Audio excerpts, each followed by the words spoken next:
Today on Real Estate Backstage, the Corporate Transparency Act is unfortunately back in effect again. The CFPB has dropped its lawsuit against Rocket Homes. Inventory levels are continuing to normalize as sales numbers are down. NAR makes its very first settlement payment, and consumer credit card debt hits a new record high. Now, before we jump into today's conversation, if you're watching this on YouTube or if you're listening on Apple Podcasts or Spotify, take a moment, make sure to subscribe to the show. That way you don't miss any future episodes.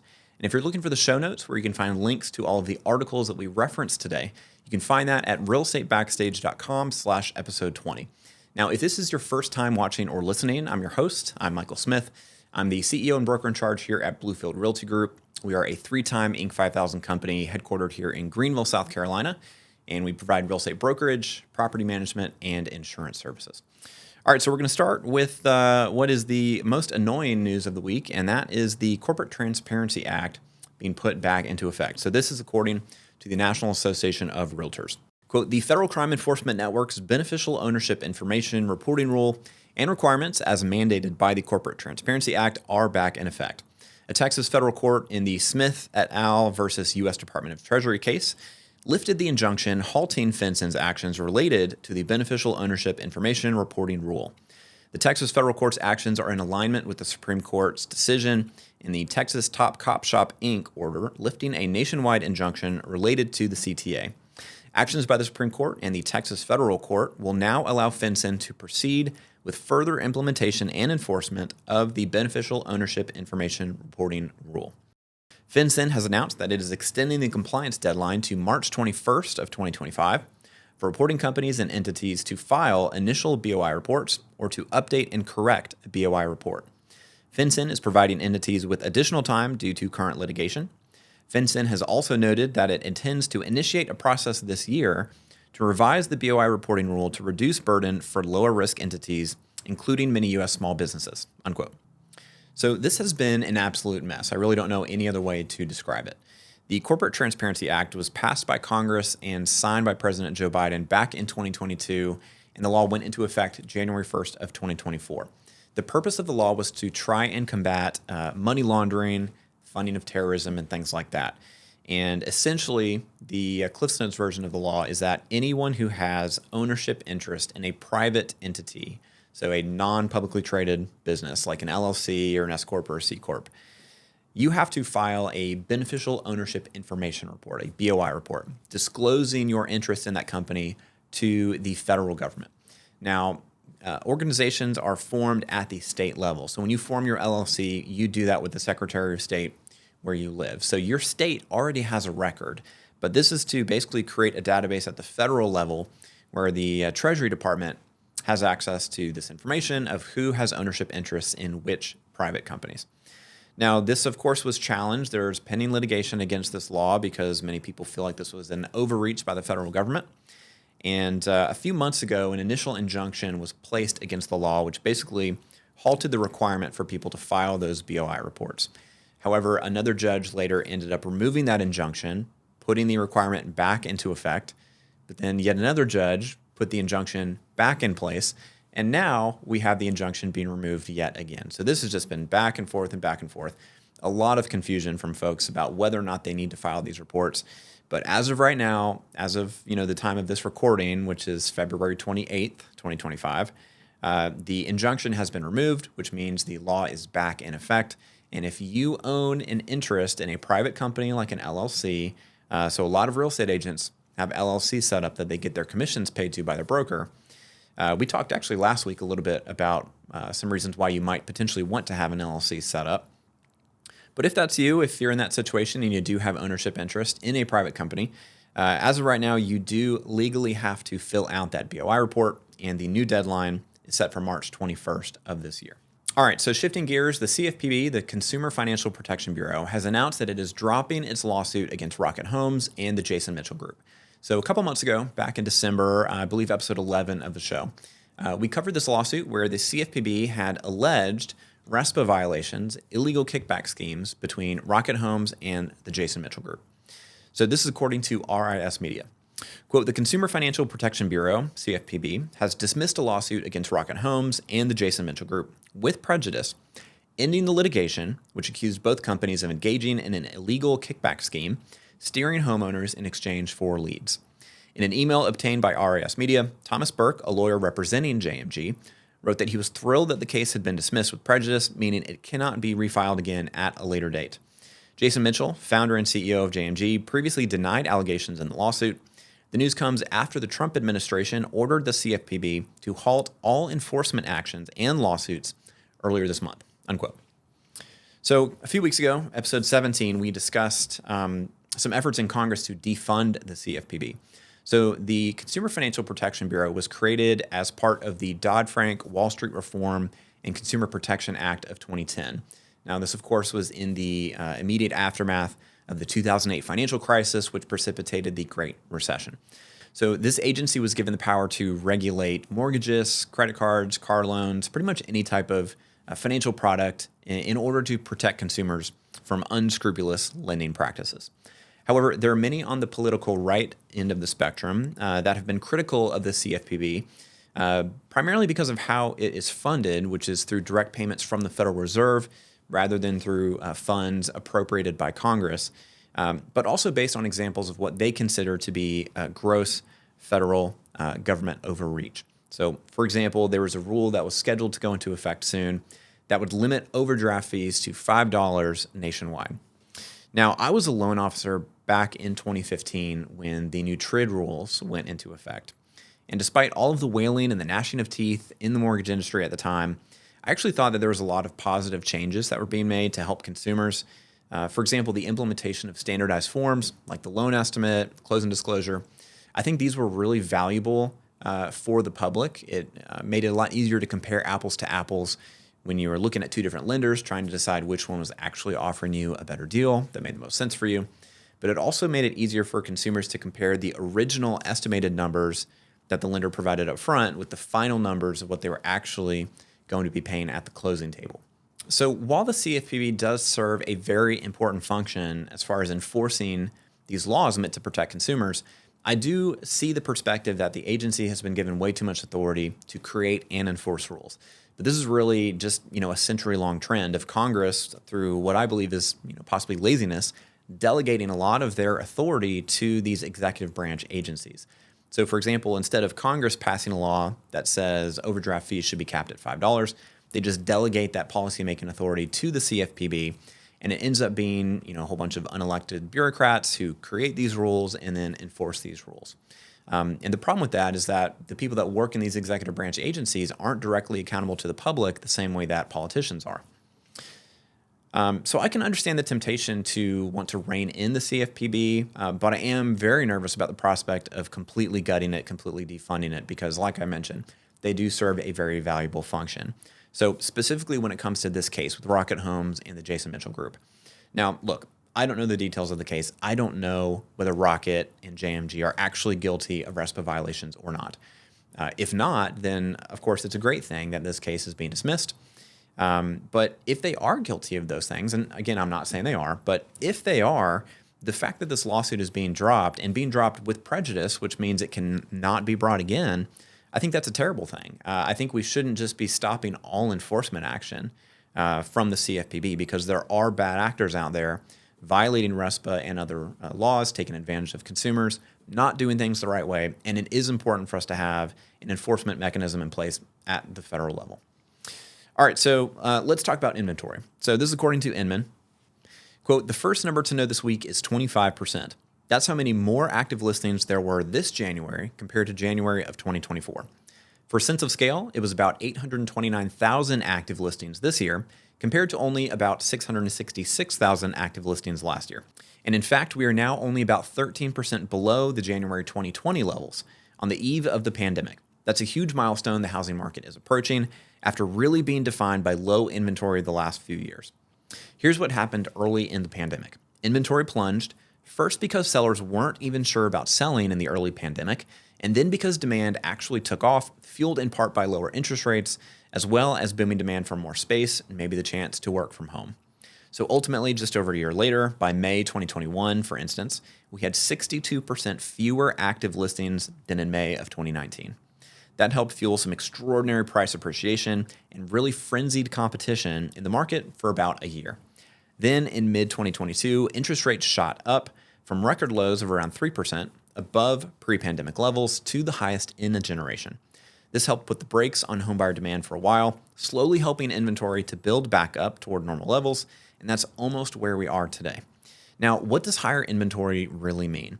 It should restore some balance to the market between buyers and sellers, dampening home price appreciation, helping homes sell a little slower on average, and giving buyers more variety of choices and a little more negotiating power. All of this means that the market is shaping up to be a little friendlier for buyers this spring. Pending sales have risen just 2% from the same time last year, showing that the home purchase surge in Q4 of 2024 has not really continued into the new year. That surge was driven by lower interest rates, so it's perhaps not surprising to see it peter out now that interest rates are back up around 7%, unquote. So a couple weeks ago, the jobs report came in a little stronger than expected. The unemployment rate dipped back down to 4% after bouncing around between 4.1 and 4.2 for the 7 months prior. And the inflation numbers also came in a little bit hotter than expected. Based on that news, yields jumped, mortgage rates went up. However, that was short-lived because we've had some softer economic data in recent weeks, and over the last couple of weeks, mortgage rates have been trending back down. So this is according to Housing Wire. Quote, mortgage rates decreased again today on weak economic data, following last Friday's similar drop in the 10-year yield. Furthermore, the mortgage spreads in today's pricing are favorable. According to the latest quote from Mortgage News Daily, mortgage rates are now around 6.89%. This represents a decline of 0.37% from the most recent high of 7.26%, which was recorded on January 13th. Many might be taken aback by this drop, especially given ongoing tariff talks, rising inflation expectation in surveys, and the Federal Reserve adopting a more hawkish stance, all hinting that mortgage rates could be inching toward 8%. Yet, as we've pointed out before, the recent improvement in mortgage spreads has remarkably kept rates from soaring too high, effectively putting a ceiling at around 7.25%. Today, the ISM service sector data experienced a significant decline, dropping into negative territory for growth. The Michigan Confidence Index also decreased, along with existing home sales. Additionally, this week has witnessed job losses due to federal government layoffs, which means less money circulating in the economy, unquote. So lots of mixed data. We've got some strong data that shows the labor market in particular has been very resilient. However, certain sectors of the economy, we're starting to see some weakness, some softening. So, based on that, we've had some volatility in bond markets. Mortgage rates went up, but they've been trending back down. In other news, existing home sales fell in January. This is according to Real Estate News. Quote, existing home sales hit the brakes in January, but some of the underlying data suggests there is still pent-up demand in the market. Between December and January, the number of existing home sales dropped by 4.9%, according to the National Association of Realtors. Inventory also grew during that time to 3.5 months of supply, up from 3 months a year ago, NAR said.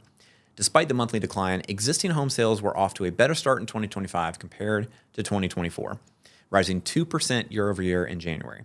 Even as the home affordability index fell to 64, the lowest level on record, according to the Federal Reserve Bank of Atlanta.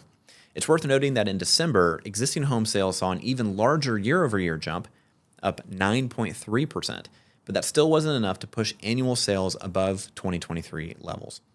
So existing home sales were down month over month, but that's because we had a pretty big bump in December. So I would have expected the month over month numbers to be negative. When you look at it year over year, the number of existing home sales in January, like the article mentioned, was up about 2% compared to this time last year. Now that's existing home sales, so that's resale. Now let's talk about new construction. So that was also down in January. This is according to RIS Media. Quote, this year kicked off with a downturn in construction. Seasonally adjusted, there were only 1.366 million privately owned housing starts in January, 9.8% lower than the number of starts from December 2024. These numbers come courtesy of the latest report from the U.S. Department of Housing and Urban Development and the U.S. Census Bureau. The January 2025 housing starts, though a sharp monthly decline, were only 0.7% lower than the number of starts reported in January of 2024. Single-family housing starts, which stood at 993,000 in January 2025, were also 8.4% lower than the December figures. Building permits stood at a seasonally adjusted annual rate of 1.483 million.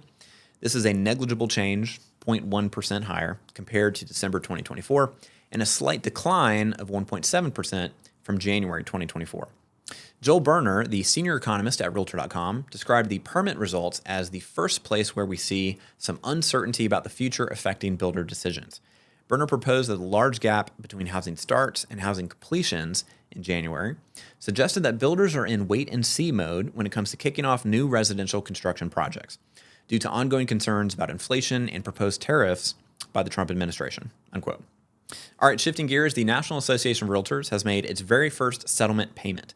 According to Inman, quote, the National Association of Realtors has officially handed over nearly half of its monetary obligation under a settlement that aims to resolve antitrust claims brought by home sellers nationwide over the trade group's commission rules. Under the terms of the deal, NAR must pay $418 million plus interest by February 2028 into an escrow account for the settlement fund to benefit a class of millions of home sellers across the country. The 1.5 million member trade group paid $5 million into the account when the deal was first submitted for preliminary approval, and an initial $197 million payment became due on Monday, February 24th, which was 90 days after the deal received final approval from a federal court in Missouri. NAR made that $197 million payment on February 20th, according to the lead plaintiff's counsel, Michael Ketchmark, of Ketchmark and McCreed. Asked where the payment was coming from and whether it was coming entirely from NAR's reserves, a NAR spokesperson declined to comment, except to say, we are complying with the terms of the settlement. At least some of the settlement payout will come from NAR's reserve funds, including operating reserves and those that were collected from members specifically for lobbying and to advertise the Realtor brand. So this is good. The National Association of Realtors is complying with the settlement. They've made a big payment. Almost half of their total obligations have been paid up to this point. So hopefully that continues to be the case without our dues having to go up significantly. All right, we're going to wrap up with this story from CNBC. Consumer credit card debt hits a new record high. According to CNBC, quote, collectively, Americans now owe a record $1.21 trillion on their credit cards, according to a new quarterly report on household debt from the Federal Reserve Bank of New York. Credit card balances jumped by $45 billion in the fourth quarter of 2024, driven in part by holiday spending, and are now 7.3% higher than a year ago. At the same time, credit card delinquency rates remain elevated, the New York Fed researchers found, with 7.18% of balances transitioning to delinquency over the last year. That uptick could indicate borrowers are having some difficulty repaying, the researchers said on a press call Wednesday. No one should be surprised that credit card debt hit another record high, said Matt Schultz, chief credit analyst at LendingTree. Stubborn inflation has shrunk a lot of Americans' financial margin for error from slim to about none, forcing people to lean more heavily on credit card debt, Schultz said, unquote. So total consumer credit card debt in the United States is up 30% from Q4 2019 over a 5-year period of time. Now, the Consumer Price Index, so cumulative inflation, over that same period of time is up about 23%. Now, you would expect when you've got cumulative inflation of 23%, that credit card debt would be up by at least that amount. Typically more is what we would expect because as prices go up, it's just human nature. Rather than adjust their budget and change their lifestyle, maybe cut back on spending, people tend to lean more on credit cards and borrow the money to maintain that same level of spending. Now, I'm going to put a graph up on the screen for you guys. This is courtesy of CNBC. The data, of course, is from the Federal Reserve Bank of New York.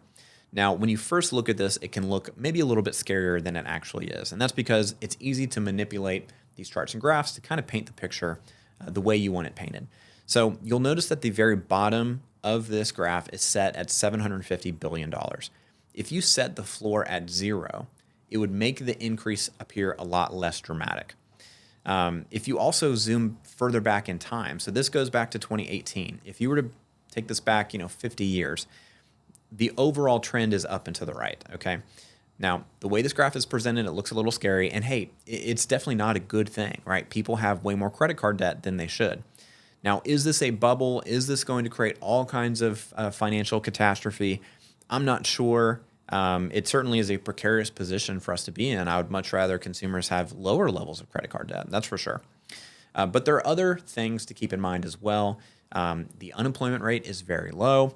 People tend to have jobs. Wages are starting to go up again. Home equity levels are at record highs. And what's interesting is that consumers have not really been tapping into their home equity the same way that they were prior to the 2008 financial crisis. Yes, they're using credit cards at a very high level, but people are not really using their house as a piggy bank and drawing off of their HELOCs the way that they have in years past. So if there were some type of big issue, that wouldn't necessarily translate into increase in foreclosure rates because if you're in a pinch and you can't make your mortgage payments, in this environment, you're definitely able to sell and you have enough equity to sell. It doesn't necessarily have to be a distress situation like a foreclosure or a short sale. All right, y'all, that's a wrap for today. Just a reminder, you can find the show notes with links to all the articles we covered at realestatebackstage.com/episode 20. And I'll see you back here next week with another behind the scenes look at the real estate industry here on Real Estate Backstage.